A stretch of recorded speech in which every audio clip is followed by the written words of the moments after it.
Enviai, Senhor, o vosso Santo Espírito, e tudo será criado, e renovareis a face da terra.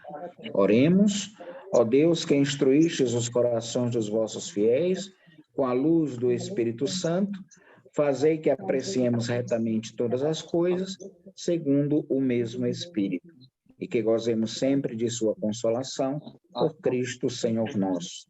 Amém. Bem, pedindo as luzes de Nossa Senhora das Dores, rogai por nós, né? Fiquei muito feliz ontem, a gente faz até menção, hoje dia 5 do mês de março, ontem, o pároco justamente da catedral, o padre, me fugiu agora, o padre Klebert, aniversariava, louvando e agradecendo a Deus também pelo dom da vida dele. Para nós é uma alegria estarmos todos juntos e podermos caminhar pela Sagrada Escritura. Bem, nós estamos, durante esse período, fazendo uma menção toda especial à questão das grandes graças que Deus nos dá para que nós vivamos bem este tempo de Quaresma. E todo mundo conhece o famoso Sermão do Monte de Mateus. O Sermão do Monte de Mateus, ou o Sermão da Montanha de Mateus, ele se encontra em 3 grandes capítulos da Sagrada Escritura, mais especificamente do Evangelho de Mateus, que é Mateus capítulo 5, Mateus capítulo 6 e Mateus capítulo 7. É claro que tem também o seu referencial em relação ao Evangelho de Lucas.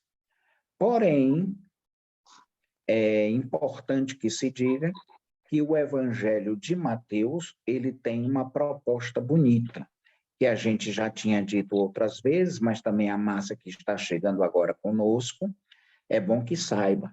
Jesus, no Evangelho de Mateus, ele é apresentado como o novo grande legislador do povo, o novo grande homem que faz as leis para o povo, ou, melhor dizendo, que dá a lei de Deus para o povo.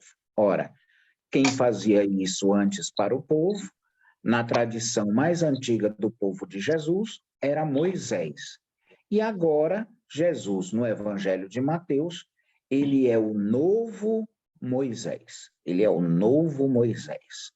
É aquele que traz, assim como o antigo Moisés, a lei de Deus para o povo. Porém, com uma nova trajetória. Antes, Moisés tinha trazido a Torá para o povo. E Jesus quer levar esta Torá, quer dizer, esta lei, este itinerário da parte de Deus para o povo, à sua plenitude. A sua plenitude, não é? Então, é importante que a gente veja isso. Levar a palavra de Deus à sua plenitude. O itinerário de Deus, a lei de Deus, à sua plenitude. Bem, é interessante porque o monte onde Jesus fez aquele seu sermão, ele até hoje em dia, ele ganha esse título entre os cristãos. Ele é chamado de Monte do Sermão, ou então é o monte onde aconteceu o sermão da montanha. Então, aquele monte é o monte onde Jesus disse as suas palavras. É o Monte do Sermão, que é chamado entre os cristãos.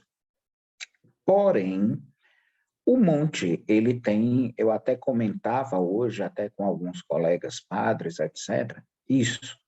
O monte, na época, assim como também hoje em dia, ele tem um nome muito, podemos dizer, peculiar na língua de Jesus.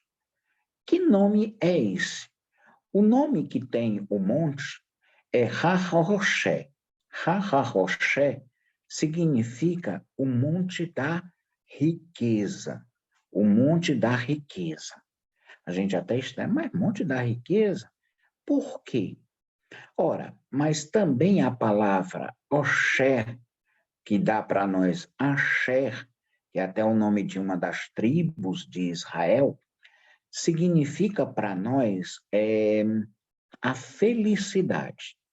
Então, felicidade e riqueza têm praticamente a mesma palavra em hebraico, a mesma palavra na língua das sinagogas e do templo na época de Jesus. E por que isso? É porque quem é rico é feliz, padre? Não. É exatamente o contrário. É quem é feliz é que é rico. Porque a verdadeira riqueza não está nos bens.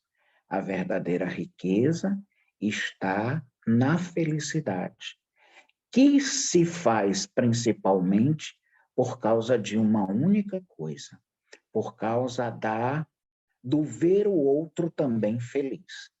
Então, a felicidade para os rabinos, para o povo, quando eu falo em rabino, eu quero falar dos grandes mestres de Israel, os grandes homens da sabedoria que repassavam esta sabedoria para o povo.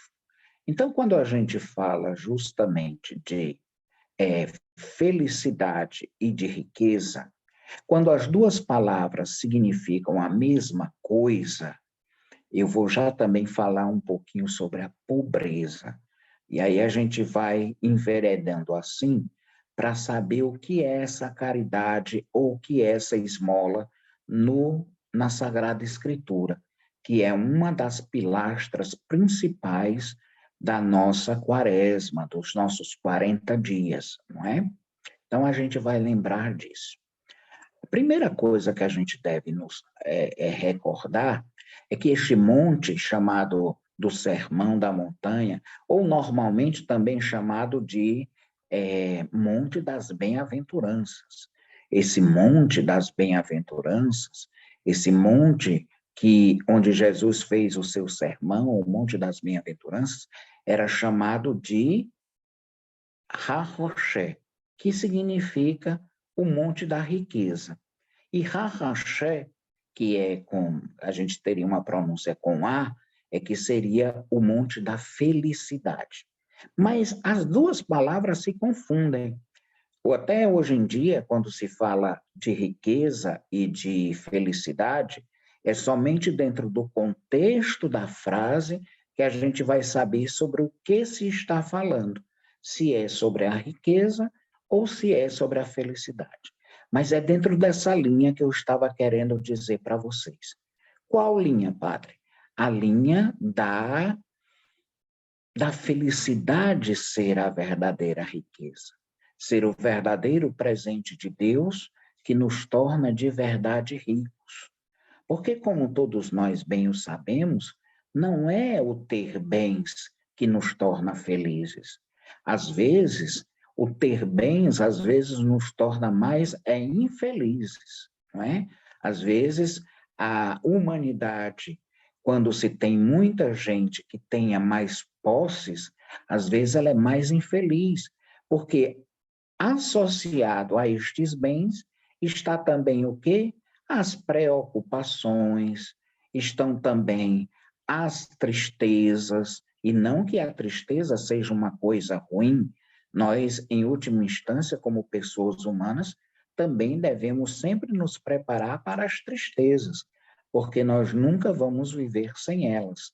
Porém, é interessante que, unida à preocupação, unida à tristeza, unida muitas vezes à situação que até se desenvolve como doença para nós, a depressão, às vezes vem associado muito a esse acúmulo de coisas que a gente pode ter, né? Acúmulo. E que essa verdadeira riqueza, enquanto uma riqueza má, enquanto uma riqueza que não favorece as outras pessoas, normalmente, essa riqueza que não favorece as outras pessoas, ela não traz a felicidade. Ela não traz a felicidade. Pelo contrário, é exatamente o inverso que o povo de Jesus sempre pensou. Se você for uma pessoa feliz, se você viver o bem, viver a justiça, viver a paz com todos, então Deus vai lhe acumular de bênçãos e de bens. É sempre essa a visão mais antiga que se tinha da parte da Sagrada Escritura. Então, aquele monte era chamado o Monte da Riqueza ou o Monte da Felicidade. Não porque a riqueza trouxesse a felicidade, mas é exatamente o contrário. Porque a felicidade, quando alcançada, essa sim que era a principal riqueza. Essa sim que era a principal riqueza. Osher é a riqueza. Asher é a felicidade. Se bem que hoje em dia, você dizendo só Osher, você está dizendo tanto felicidade quanto riqueza. Lembrem-se disso. Não é a riqueza que traz a felicidade, mas sim a felicidade que é a verdadeira riqueza. Uma outra coisa, já que eu falava agora de riqueza, é o termo, por exemplo, que se diz do pobre. Quem é o pobre? O pobre se diz na língua de Jesus, ani. Ani se diz do pobre, mas ani também significa uma outra palavra. Ani significa, na língua de Jesus, no hebraico, também significa eu. Então, todas as vezes em que essa palavra pobre, designando pobreza mesmo, aparece na Sagrada Escritura, e sempre a pessoa que vai ler as Sagradas Escrituras lembra que também a mesma palavra, o mesmo som, é justamente, como é que eu diria para vocês, significa praticamente a mesma coisa, então é sempre para que a pessoa lembre que pobre sou sempre eu. Eu, sem esta presença de Deus, eu, sem a vivência de axé, quer dizer, da felicidade, eu que não pratico a justiça, eu que vivo tudo isso em espírito, eu sou pobre de espírito. Eu não vivo essa dimensão de justiça que Deus deseja para a minha vida. É bom a gente pensar nisso, porque se a verdadeira riqueza é a felicidade, eu, diante de Deus, devo sempre me vir pobre, devo sempre me enxergar pobre, devo sempre me enxergar como necessitado das bênçãos e das graças que Deus me pode dar. É por isso que o termo esmola.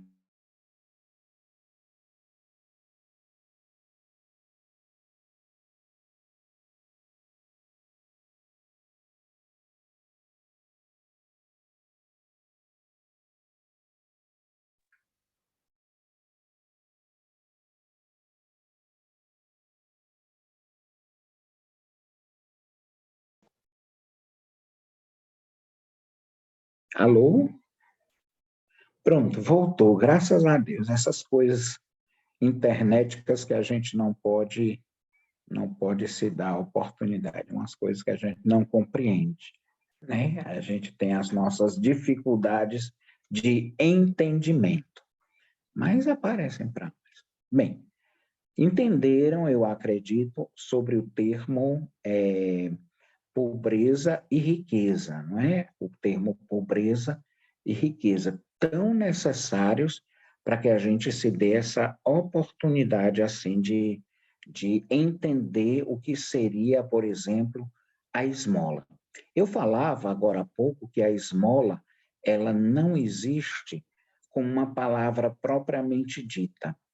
Em grego, que foi a língua que foi escrita, a segunda parte das nossas Bíblias, que foi escrito, aliás, o Novo Testamento, e foi escrito porque o grego, na época, era o idioma mais falado, mais divulgado, era o idioma do comércio, enfim.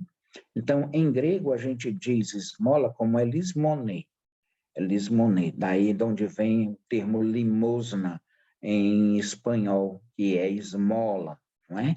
Limosna, é lismoné. Então, Esse termo, na língua hebraica, na língua em que foi escrito o Antigo Testamento, a primeira parte das nossas Bíblias, ele é associado a um outro termo também, assim como felicidade e riqueza, assim como eu e pobre, tem praticamente a mesma escrita, tem praticamente a mesma fala, então é a mesma vocalização, assim também o termo esmola, que significa, em última instância, sadaque, que é a justiça, que é o fazer justiça. Porque na visão do povo de Israel, o dar esmola nada mais seria do que equilibrar as coisas. Como assim, padre? Você pode me dizer, pode me esclarecer melhor? Vou tentar. O que seria esse equilíbrio das coisas? Bem, eu possuo e partilho com quem não tem, para que a mesma justiça que Deus me fez seja feita também àquele que não tem, aquele que nada possui. Então, esse termo justiça, ele está na base do termo para a gente que nós chamamos de esmola na Sagrada Escritura. Em outras palavras, a esmola não é um ato, em última instância, como eu tinha dito em outras vezes com vocês, espero que lembrem, não é um termo de humilhação. Embora, em última instância, numa situação, podemos dizer, num olhar nu sobre o dar esmola, seria. Porque, afinal de contas, quem recebe uma esmola, de uma certa forma, sofre uma humilhação. Porém, não é uma humilhação propriamente dita, mas seria um sacrifício que a gente faz para que as coisas se equilibrem. Em outras palavras, se essa acontece em vista, lá falhou de novo. Voltou. Meu Deus do céu. Falhou, voltou. Um negócio engraçado demais. Então, essa humilhação acontece em vista de quê? Em vista de uma situação de justiça, de ser feita a justiça. E isso é muito importante que se diga. Não simplesmente o dever de dar esmola era uma prática comum ao povo de Israel, mas também se dará a oportunidade de que esse dever da esmola era um dever que se fazia para que a justiça social acontecesse. Tinha um fundo bom, tinha uma situação de vida boa. Como também a esmola passava a ser a grande raiz que superaria toda e qualquer tentação de posse que a pessoa pudesse ter. Então, contra as tentações do acúmulo, contra as tentações da posse desmedida, surgia também a caridade feita a outra pessoa, a caridade feita aos mais pobres, principalmente aos mais necessitados, como uma forma de se livrar benignamente de toda e qualquer tentação que visava o acúmulo e que visava também, de alguma forma, a injustiça. Então, para isso era necessário. Eu não sei se vocês lembram, sempre quando haviam colheitas em Israel, e a gente já falou sobre isso, se eu não me engano, quando a gente tinha falado sobre a festa de Pentecostes, que era também uma festa agrícola, a princípio. E esta festa de Pentecostes, ela tinha um referencial, se tirava as primícias, quer dizer, os primeiros frutos das árvores, mas sempre se deixavam frutos nas árvores. Para quê? Ou melhor, para quem? Para os mais pobres, para aqueles que passassem pelos meus campos, que não tivessem o que comer, poder ir naquela parreira, poder ir naquela videira e poder tirar um cacho de uva para poder comer. Então, a poda da uva, a poda dos outros grãos de Israel, não acontecia na sua plenitude. Sempre se deixava alguma coisa nas árvores para servir de alimento, de ajuda para os que viessem depois. Para os que viessem depois, e passando pelos meus campos, numa época em que normalmente o povo entrava na terra alheia, né? Porque hoje, se entrar, leva é bala. É horrível, negócio terrível. Ou, antigamente, você podia entrar, passava, uma porteira, não sei o que, em vez de fazer isso hoje, você sai de lá é aleijado, sem uma perna, sem um braço, né, sem um olho. É um negócio horrível. Porque na hora que você pensa, pá, pronto, caiu ali, já está no chão, porque o fazendeiro não quer saber, não. Pensa logo que você é ladrão, quer levar é uma vaca dele. Meninão, é um desaprovo, como diria minha avó. É um desaprovo. E aí, na época, existia essa função. Você deixava justamente a árvore com o fruto, vinha um pobre, passava por ali e pegava daquela árvore e usufruía daquela árvore. Então, o termo esmola, como uma das grandes vertentes para o Antigo Testamento, para a Sagrada Escritura, tem essa função. Assim também como para nós que estamos vivendo o termo da quaresma, é falado muito no jejum. O jejum também tinha uma função igualmente social, de perceber que aquela fome que eu sentia, que aquela fome que eu poderia ter, era uma fome que era para além da fome de pão. Era uma fome que eu gostaria, é uma fome de justiça, né? Vocês lembram da famosa frase de Jesus no Evangelho, não é? Bem-aventurados sois vós que têm fome e sede de justiça. Nosso Senhor diz assim, né? Tem fome e sede de justiça. Então, você tinha fome de justiça porque você queria que essa justiça, que essa caridade, que esse amor, que essa esmola fosse partilhada com os mais simples, com os mais pobres, com os mais necessitados. Por isso que depois surgiu para nós, principalmente cristãos, a famosa abstinência de carne, porque diz respeito, alguns assim afirmam, até mesmo a digestão mais rápida. Então, se eu digiro mais rápido um peixe, eu vou ter fome novamente mais rápido. E se eu vou ter fome mais rápido novamente, então eu vou continuar bem o meu dia de jejum, o meu sacrifício de jejum, né? Minha avó, inclusive, abrindo um parêntese, ela sempre dizia, olha, em dia de jejum ninguém dorme. Por que que ninguém dormiria? Porque se dormir não tem fome. Se você está num ronco doido, depois do almoço, pronto. Cadê a fome que você ia sentir? A tarde toda porque comeu pouco? Não vai sentir. Vai estar dormindo, é claro, sonhando até com comida, mas vai estar ali dormindo. Não é assim? É Ei, desse jeito, você padre, não vai.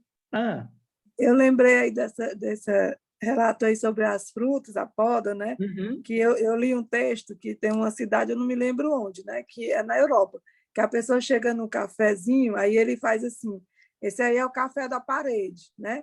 Aí ele paga 2 cafés, aí fica assim, café na parede, aí vão colando. Aí quando chega alguma pessoa necessitada, aí tira o papelzinho daquele café na parede e vai pagar lá sem pagar, entendeu? Isso. Deixa para aqueles mais necessitados. Interessante, né? Tem até alguns bares, principalmente nos interiores dos países, em que se faz isso, a pessoa paga a sua refeição e paga de uma outra pessoa que pode entrar no café e não ter E como pagar, não e não ter pagar, como pagar. exatamente. E Foi aí a a pessoa refeição. senta e usufrui do Isso. café, do lanche que lhe foi pago O por outro outra deixou pago, né? Exatamente. pessoa. É Interessante, verdade. né, Padre? É verdade, muito interessante. Como também, normalmente, já que você tocava nisso, Aldeci, mas existem, por exemplo, situações muito inusitadas, principalmente naqueles países mais nórdicos, na Finlândia, etc., em que, por exemplo, se tem um metrô. Então, todo mundo utiliza o metrô, normalmente, ricos e pobres, pessoas que têm até mais abastadas ou não, todo mundo utiliza. Às vezes os ricos são mais reconhecidos aqui nas Américas do que propriamente na Europa. Na Europa, um rico pega uma bicicleta, sai e vai para cima e para baixo. Aqui não, aqui é tudo mais diferente, né? Um negócio estranho. Mas na Europa acontece muito isso. Então, o rico pega metrô, o rico pega bicicleta. E lá na Finlândia, se eu não me engano, é lá em Helsinki, que tem uma porteira que você não paga metrô.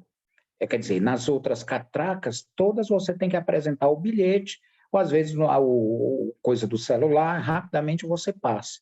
Ou às vezes tem algumas que já estão até mais modernas, em que você já cadastrou até polegar, então você coloca só o polegar e já passa, porque aí é associado diretamente na sua conta. Enfim, mas tem uma dessas catracas que você não paga, né? Que você não paga. E aí se perguntou para a pessoa, mas por que essa catraca? Não, mas isso já é comum aqui no país, porque são para aquelas pessoas que não podem pagar o metrô. Olha só, que aquelas pessoas que não podem pagar o metrô passam de graça no metrô. Às vezes acontece alguma coisa, ou perdeu o dinheiro, ou deixou a bolsa em algum lugar. Tem outras situações que não são somente daquelas pessoas que não podem pagar, mas que aconteceu algum imprevisto.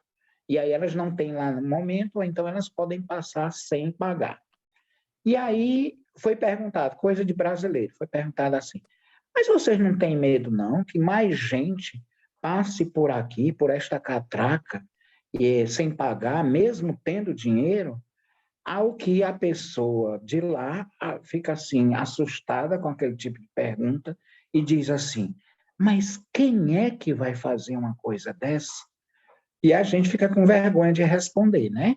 Não, mas se fosse no meu país, minha filha, ninguém passava em outra catraca. O povo só passava aqui nessa catraca, e se fosse em Teresina, eu acho que não tinha mais nem catraca, porque o povo já tinha destruído a catraca. Então, mais do que nunca, é um pouco dentro dessa relação.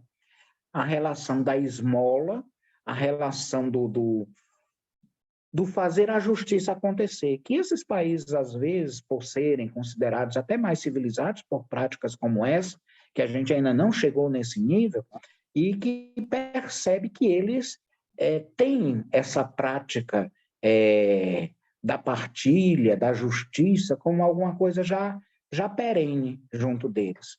É claro que, graças a Deus, tem outras práticas que são terríveis, como, por exemplo, agora encontramos no caso da guerra, né? Infelizmente. Mas aí já são outros 500. Como a gente está falando da esmola, é importante que se diga, a esmola tem essa função, tanto é que a palavra que se utiliza para esmola em hebraico é tzedakah, melhor dizendo, tzedakah. Tzedakah é o fazer a justiça, é o realizar da justiça, é a justiça que vai acontecer. Então, essa justiça, ela é para tudo. Algumas, como é que a gente pode dizer, sinagogas em Israel, principalmente ali no bairro chamado bairro judeu, existe os cofres das ofertas, não é? Os cofres das ofertas. E existe um cofre para ajudar pessoas que estão endividadas. Olha só que interessante. Os judeus têm tanto os cofres para ajuda da sinagoga propriamente dita, para ajudar as coisas da sinagoga, como tem um cofre em especial que você pode depositar sua moeda para ajudar pessoas daquela comunidade, que pertencem àquela comunidade e que estão endividadas, e que estão passando por dívidas. Não é? É também dentro dessa mesma perspectiva que muitos governos, inclusive europeus, ajudam a igreja. Os impostos dos italianos que dizem que são católicos, uma parte desses impostos é doada para a igreja. É doada para a igreja. Por quê? Porque são impostos de membros daquela comunidade civil, no caso italiana, que se diz católico. Então, nesse momento, se dá a oportunidade dele poder doar para a igreja aquela sua oferta, que no caso é um imposto devido. e que muitos deles também se dizem assim católicos, para não deixar que todos os seus impostos possam ir para o Estado. Também aqueles que não dizem ter algum tipo de credo, então, e isso acontece com todos os credos. Se você se diz muçulmano, vai para os muçulmanos, uma parte, se você, dos seus impostos. Se você se diz católico, uma parte dos seus impostos vão para a Igreja Católica. A grande dificuldade das religiões ultimamente na Europa tem sido que tem aumentado o número de pessoas que não professam mais uma fé, não tem mais uma profissão de fé. E aí o imposto que seria dado àquela determinada manifestação de fé, esse imposto não é mais destinado àquela agremiação religiosa, seja muçulmana, budista, católica, etc.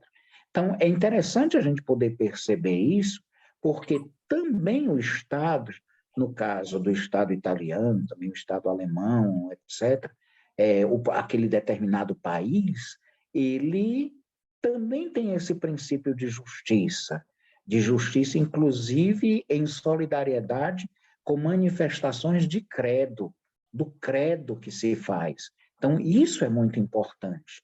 Por quê? Porque você faz o reconhecimento de que parte dos impostos daquela pessoa, esta mesma pessoa tem uma fé, esta mesma pessoa tem aquilo que a gente chama, como é que eu diria, meu Deus? Tem aquilo que a gente chama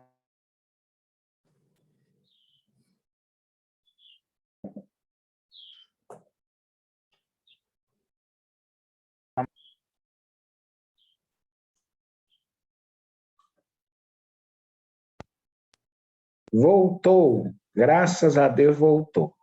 É um negócio que é um negócio, né? Eu às vezes eu me sinto abduzido por esta internet algumas vezes. A hora a gente está aqui, aí ela abduz a gente, aí depois a gente, pum, aparece novamente. Mas é assim mesmo, Deus vai nos ajudando. Mas graças a Deus a nossa irmã Elaine está ali com a butuca de olho para ver se não deixa a gente ficar abduzido por muito tempo. Graças a Deus. É assim que acontece. Mas eu espero que todos estejam entendendo bem o que eu estou querendo dizer. A questão da esmola na Sagrada Escritura não é tão simplesmente um desencargo de consciência, mas também é uma promoção, um desejo, e por isso é chamada até mesmo de uma ação oracional. É como se fosse uma oração a Deus que apressaria a possibilidade de todos terem dignidade. Isso é fundamental, para que todas as pessoas tenham dignidade, vivam esta dignidade. E isso é muito bom, né? Então, que todos vivessem essa dignidade, estivessem munidos dessa dignidade, para que essa dignidade realmente acontecesse, não superficialmente, mas concretamente. E isso é fundamental que apareça na nossa vida. Ora, o interessante, deixa-me dizer para vocês, antigamente essa ideia da esmola, ela é vista sempre de uma forma até bastante antiga. Eu me aproprio até de outras fontes para isso, porque essa dimensão da esmola, ela está diretamente ligada, como eu dizia, ao amor que eu tenha para com o mais pobre. Né? O pobre, ani, eu tenho que ter por ele ahavá, que é o amor. Eu tenho que desenvolver por ele ahavá, amor. Não um amor meramente superficial, um amor apenas de uma manifestação oral da palavra eu te amo, não, mas vivencial, circunstancialmente vivencial. Em outras palavras, eu quero amar, como diz a Escritura, não apenas de boca, mas com ação e com verdade. Ah, eu amo os meus irmãos que estão passando necessidade lá no Rio de Janeiro. Para nós que somos cristãos, acreditamos não existem fronteiras. As fronteiras, as barreiras de Estado, de país, foram colocadas por nós, que somos, infelizmente, muito limitados nessas questões econômicas, sociais e até mesmo culturais e linguísticas. Mas Deus não fez nenhum tipo de barreira entre nós. Em outras palavras, as barreiras que inclusive existem são barreiras que nós mesmos criamos, em que dissemos que um determinado rio é a divisão entre um estado ou outro, entre um país ou outro, ou até mesmo uma linha imaginária que a gente cria nas nossas terras. Mas Deus não fez nenhum tipo de divisão em relação a isso. Então, em última instância, os que estão no Rio de Janeiro, os que estão em Minas Gerais, ou os que estão no Amazonas, ou mesmo estando lá na Ucrânia, lá na Europa, eles são irmãos nossos. Alô? Alô, voltou? Voltou? Voltou, pronto. Então, eles são irmãos nossos, como eu dizia. E porque são os nossos irmãos, nós estamos fazendo o quê? Nós estamos nos dando a oportunidade da fraternidade. E a melhor expressão de fraternidade, de nos virmos irmãos, é o quê? É a Havá, é o amor. O amor que eu tenho que ter pelo outro. Por isso que na Sagrada Escritura diz que o nosso amor não deve ser de boca. Porque de boca é muito fácil. Eu dizer assim, eu amo, tá aí como eu amo, por exemplo, o grupo, mas o que eu faço por ele? Como eu me desvelo por ele? Como eu faço alguma coisa por ele em solidariedade? Então, o grupo social também é enriquecido por mim. E isso há de me trazer felicidade. Então, a verdadeira felicidade não está na riqueza enquanto acumulada. A verdadeira felicidade, biblicamente, está na riqueza enquanto partilhada, enquanto tornada viva para a dignidade de outra pessoa. Em última instância, poderia-se pensar assim, bem, se não haverá acúmulo, se haverá partilha, se haverá possibilidade de fazer isso de uma forma agradável e boa, isso é a vivência do Evangelho, não é a vivência do Evangelho. Lembrem-se, por exemplo, de José de Arimateia. Todo mundo lembra de José de Arimateia, não é? O homem que pertencia ao Sinédrio, que era aquele grupo religioso no tempo de Jesus, e que, na maioria, era feito por aristocratas, por pessoas bem de vida, enfim. José de Arimateia, segundo a Sagrada Escritura, ele era rico. Ele era rico. E se não fosse ele, Jesus tinha ido parar numa cova rasa, como a gente diria hoje em dia. Porque foi ele que forneceu o túmulo que ainda não tinha sido usado e provavelmente poderia ser até o dele ou da família dele, e deu para Jesus ser sepultado lá.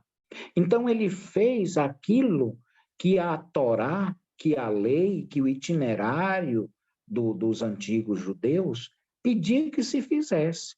A partilha para o alcançar da dignidade. Então, para que Jesus tivesse um sepulcro digno, ele partilhou do sepulcro que ele tinha. Ele já tinha ouvido falar de Jesus, pelo contrário também, aliás, em soma a isso, também tinha ouvido o próprio Jesus falar, tinha reconhecido em Jesus a possibilidade dele vir a ser o Messias, enfim, ele tinha criado empatia com Jesus.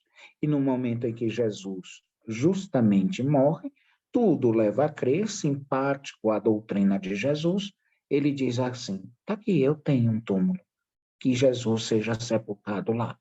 Porque senão não saberíamos, Jesus era pobre, sua família era muito pobre, como é que ele iria ser sepultado? Nem isso saberíamos, né? Então, José de Arimateia faz, às vezes, da justiça acontecer para a família de Jesus e dá a possibilidade da vida proporcionar a Jesus, que já tinha morrido aos olhos deste mundo, a possibilidade de repousar no sepulcro que ele tinha conseguido. O que não dizer, por exemplo, da grande comerciante de púrpura que aparece para nós nos Atos dos Apóstolos e também nos escritos paulinos, que se chamava Lídia. Lídia era uma comerciante de púrpura, e a púrpura era um tecido tingido em vermelho e que servia principalmente à nobreza, à aristocracia, ou mesmo até à realeza, os imperadores, suas esposas, enfim, usavam púrpura. Então, era uma comerciante bem de vida, como se diz. E assim, sendo rica, ela muito ajudou São Paulo nas suas viagens missionárias e, obviamente, na sua vida pessoal. E isso acontece dentro de uma dimensão de quê? De justiça social. De justiça social. Então, quando nós, em última instância, damos esmola, nós queremos fazer com que o outro usufrua de uma dignidade outrora perdida, mas fora perdida não porque Deus assim o quis, mas sim por uma imposição nossa, humana. Em outras palavras, todos são dignos diante de Deus. Em outras palavras, como eu dizia, todos são dignos diante de Deus. Então, todos têm direito a ter um lugar para dormir, ter a possibilidade de se alimentar bem, ter a possibilidade de ser saciado em sua sede, de vestir alguma coisa. São, inclusive, as práticas de misericórdia. Todos vocês lembram dessas práticas de misericórdia, né? Dar de comer a quem tem fome, no caso, as corporais, dar de beber a quem tem sede, vestir os nus, visitar os doentes e os presos. Então, tudo isso são práticas dadas como tzedakah, quer dizer, como esmola a outra pessoa, que nós normalmente traduzimos como uma prática da caridade. Então, mais do que nunca, esse dever da esmola, ele aparece até um pouco como que tardio para nós. Eu vou até ver aqui um texto que diz assim: a lei conhece assim formas muitas vezes codificadas de esmola, codificadas. Às vezes você vestir uma pessoa que não tem roupa, ou lhe dar um agasalho quando ela está passando frio, ou muitas vezes dorme até na rua, essa pessoa está justamente usufruindo de uma prática de esmola que a gente diria velada ou codificada, como diz aqui o texto. Então, a lei conhece assim formas codificadas de esmola. Certamente são antigas. Obrigação, por exemplo, de deixar uma parte da colheita para a respiga e a rebusca. Aquele texto, inclusive, que eu citava, por exemplo, vem do Levítico, capítulo 19, versículo 9, não é? Que você tem que deixar para a respiga e também, chamada também, não somente de respiga, como rebusca, que é para os mais pobres. Nas árvores você deixar alguma coisa. Aparece também no capítulo 23, versículo 22 do Levítico. Então, Levítico 19, 9, Levítico 23, 22, como também no livro do Deuteronômio, capítulo 24, versículo 20 e seguintes. O dízimo trienal em benefício dos que não têm terra própria. Olha só, existia um dízimo, além do dízimo que era pago.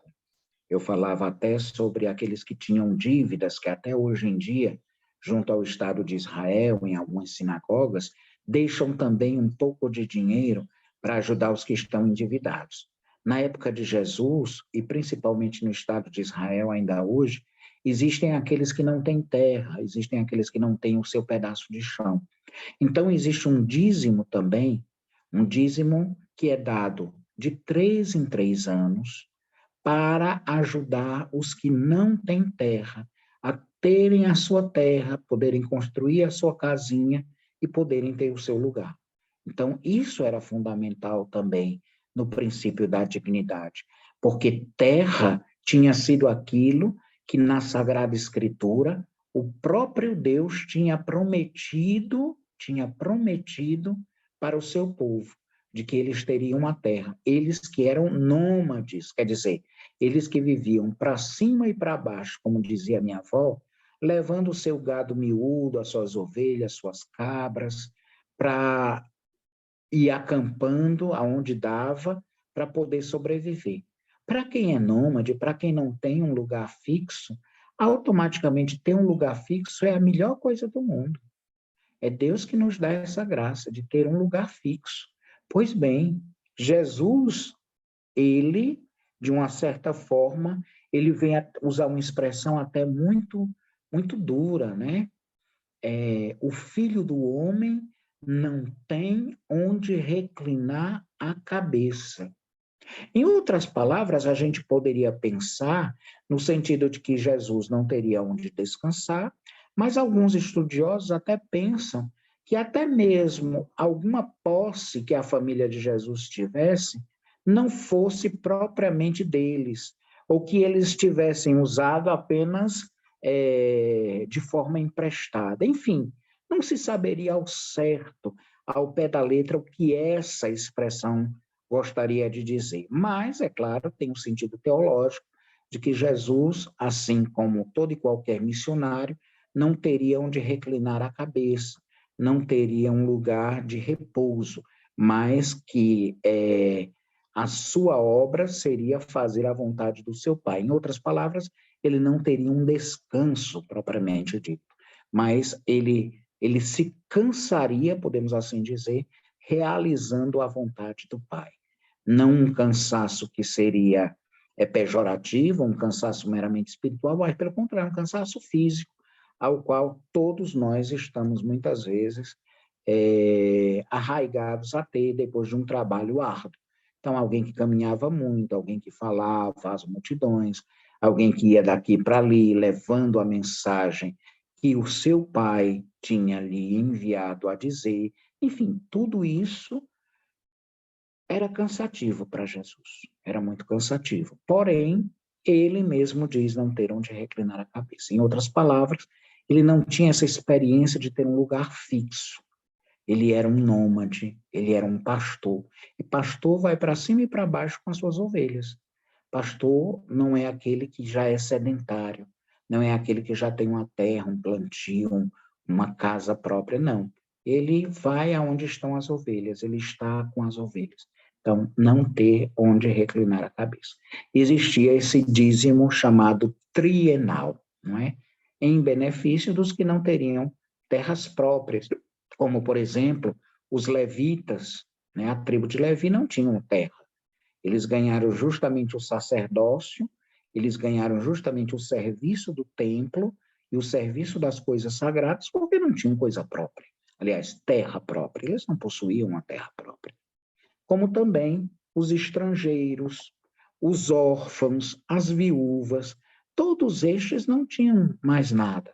Normalmente eram pessoas muito simples, muito necessitadas da vida social do povo. O pobre existe, isso todos nós sabemos. Então, nós precisamos fazer com que o apelo de generosidade que Deus faz ao seu povo para ajudar aos seus pobres realmente aconteça. Em outras palavras, é como se dissesse: Deus deseja que nós sejamos as suas mãos, a sua vontade na realização da dignidade dos pobres. Então, isso é bonito. Então, a esmola tinha essa visão. A princípio, ela não era tanto um dever apenas moral, mas ela se associa a um dever que nós chamamos religioso. Ao ajudar o pobre, eu estou apressando o desejo da vinda deste reino, que é de Deus. Porque no reino de Deus, onde temos paz, onde temos amor, onde temos perdão, onde temos justiça, não nos faltará também a justiça enquanto social. A dignidade que um tem é desejo de Deus que todos a possuam, que todos também a tenham. E isso é fundamental da gente lembrar, porque se formos nós a estarmos nessa necessidade, os olhos de Deus se voltarão para nós. A vontade de Deus se voltará na nossa direção. Isso é tão bonito de ver, é como se diz, Deus vai olhar para todos, sem sombra de dúvida, mas terá um especial olhar para aqueles que necessitam mais, para aqueles que precisam mais. Para nós que temos a nossa rede, para nós que temos a nossa cama e podemos dormir bem, claro que Deus vai deixar justamente as 99 e vai em busca daquela que não tem, daquela que não tem.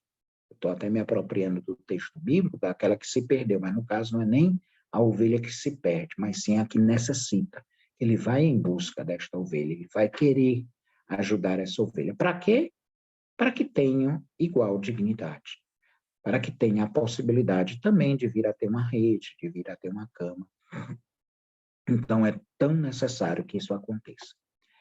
É importante ver que essa esmola, ela não deve ser encarada como, às vezes, a gente encara uma filantropia.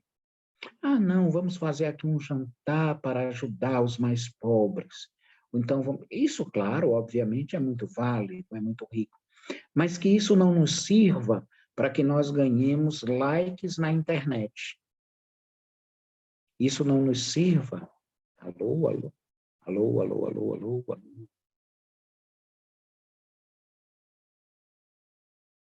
Estão ouvindo? Ah, estão ouvindo. Ah, tá certo. Porque parou aqui, então eu achei que vocês não estivessem ouvindo. Então, isso não nos serve para que nós façamos disso uma publicação. Mas, como nos diz justamente o Sermão da Montanha, que a tua mão direita não saiba o que fez a tua mão esquerda. Em outras palavras, que a esmola, uma vez acontecida, não seja para uma auto-vanglória, não seja para que eu publique nos diversos meios de comunicação social, nos meios de comunicação, nas redes sociais, para que todos curtam e digam que se emocionaram, e digam que, como gostaríamos que existisse mais gente como você. Não, não é bem para isso. Se, caso nós o fizermos, em última instância, seja para a motivação de outros, para que também realize esse processo. Então, isso serviria como uma propaganda boa, como alguma coisa de bom, mas não como uma vanglória, algo que fosse direcionado para nós e que assim nós fizéssemos para angariarmos seguidores, não é? Para que nós pudéssemos ganhar likes, gostei, legal, alguma coisa do gênero. Não, não é para nós, mas é em virtude daquela outra pessoa.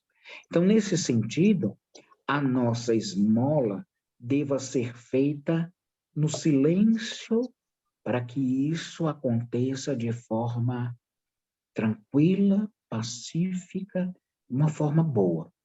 Porque de propagandas ou de autopropagandas ou autopromoções já existem muito, não é? Mas que a tua esmola fique no oculto. Se não ficar, você já recebeu sua recompensa, como diz Jesus. Os likes que você recebeu, ao reconhecimento, o povo chorando, dizendo que você que é bom, que você que deveria ser um exemplo, aí você já recebeu a sua recompensa. Mas se tudo é feito no oculto, se tudo é feito no segredo do nosso coração, aí é onde está a beleza, porque Deus, nosso Pai, como diz Jesus, no Sermão da Montanha, vendo como aconteceu, Então, Deus é quem nos dará a recompensa, que será imensamente maior a recompensa que as pessoas humanas nos querem ou nos quereriam poder dar por causa do bem praticado pela esmola. Isso muito acontecerá, não vai demorar muito, infelizmente. Infelizmente, temos as datas de eleição no nosso país muitas vezes associadas a isso, não é? Ao dar cestas básicas, ao dar exames de vista, de médico, mas nada disso é de uma forma gratuita, muitas vezes.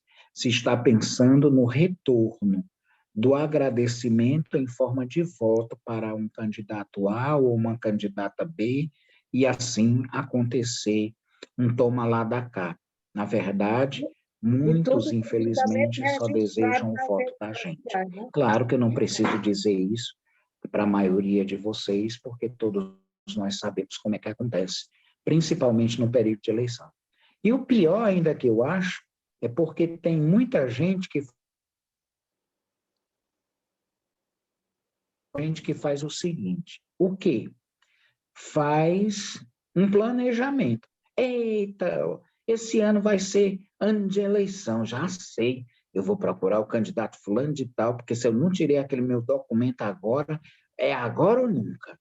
É agora que eu vou tirar esse meu documento, porque se é ano eleitoral e eu não conseguir agora, eu não consigo mais nunca.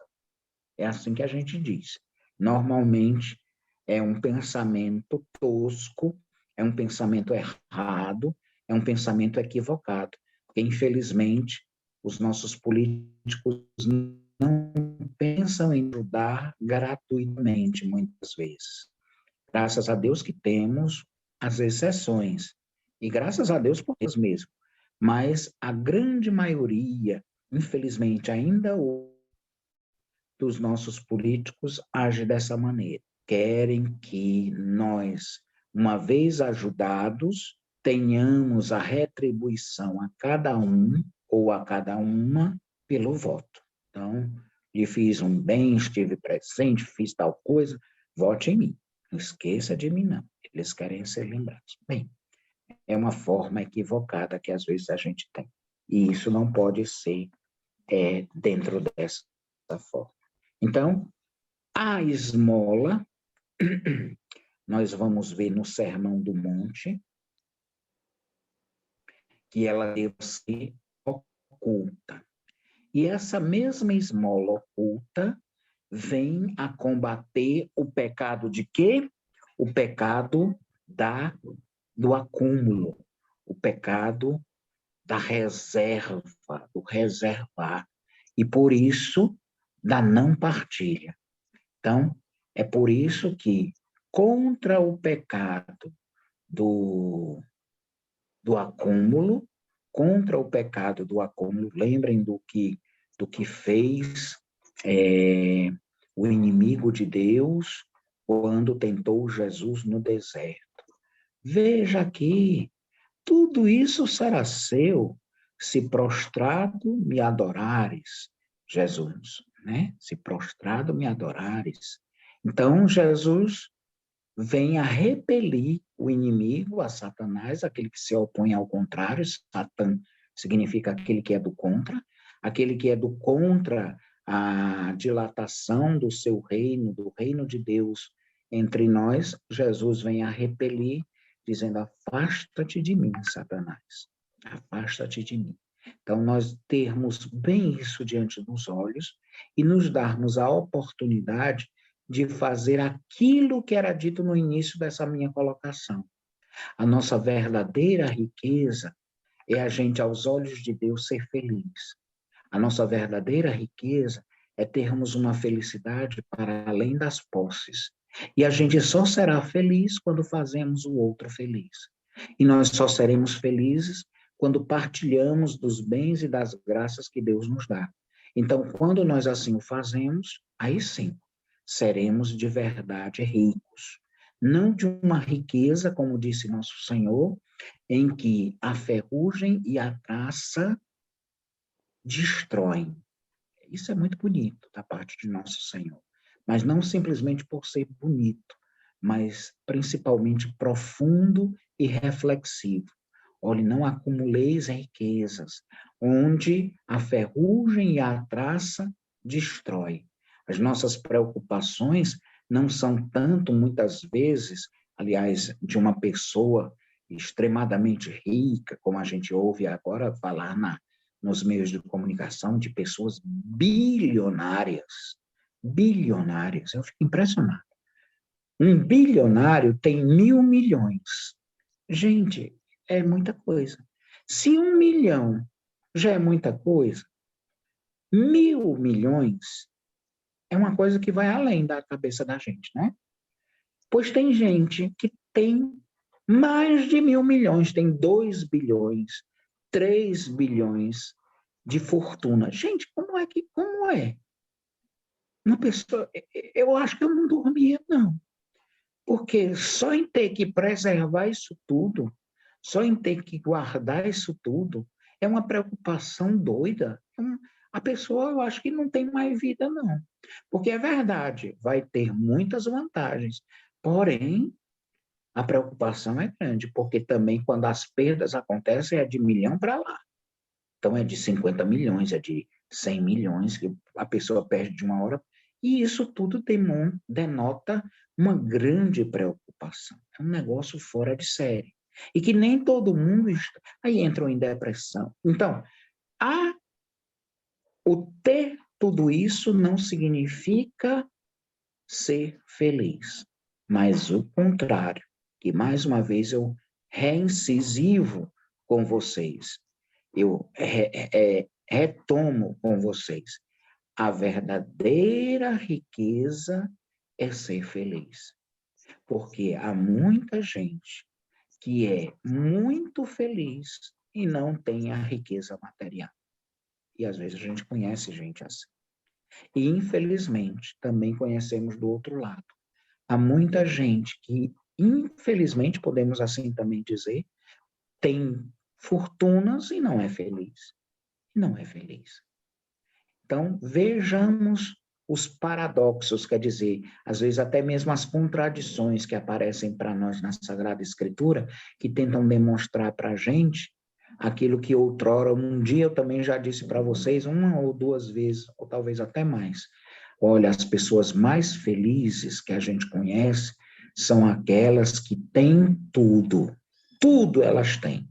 A única coisa que elas não têm é dinheiro.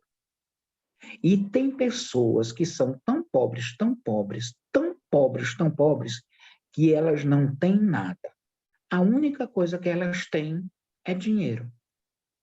Então, a pobreza e a riqueza na Sagrada Escritura, elas são inversas ao como a gente pensa.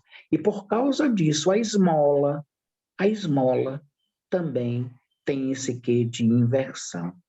A esmola, não pensemos que faz só bem a quem recebe. Também, mas também igual bem faz a nós que partilhamos. Isso é fundamental. Isso é essencial que a gente tenha diante dos olhos. Amém? Amém. Há muito Deu para maior entender, alegria em gente? dar do que receber, né, Fátima? É verdade. Todos entenderam? Acho que sim. Existe alguma pergunta, alguma coisa que queiram perguntar, que caso eu não tenha falado, ou que queiram aprofundar mais?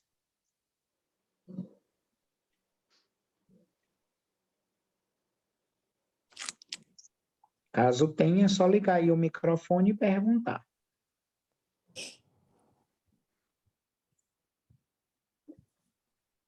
Muita alegria ter o senhor de volta, padre. Eu me atrasei aqui nos afazeres, na quebra do chave do carro para chegar em casa, mas deu tudo certo no final.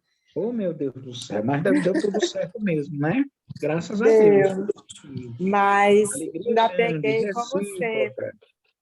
Grande alegria, foi muito bom a parte que eu peguei, como sempre, né? Muito bom o senhor fazer essa exposição. A alegria é do que, podemos dizer, grande para mim. Eu tenho A assim, gente estava grande com saudade. saudade também grande de vocês, de verdade. Tenho vocês em altíssima conta, como amigos mesmo, como pessoas próximas. Sempre nas minhas orações tenho rezado por vocês e Opa, pedido a muito Deus que obrigada. Nosso Eu Senhor também derrame tantas rezo, coisas boas na Padre. vida da gente, né? Porque a gente vive a nossa vida, mas cada um de nós tem os nossos problemas, tem as nossas dificuldades, É tem o mesmo. nosso dia a dia, os pesos, as preocupações. E a maioria de nós tem filho, tem neto, tem nora, tem genro, tem tanta coisa, né? E aí tudo isso, às vezes, tira um pouco a paz da gente, né?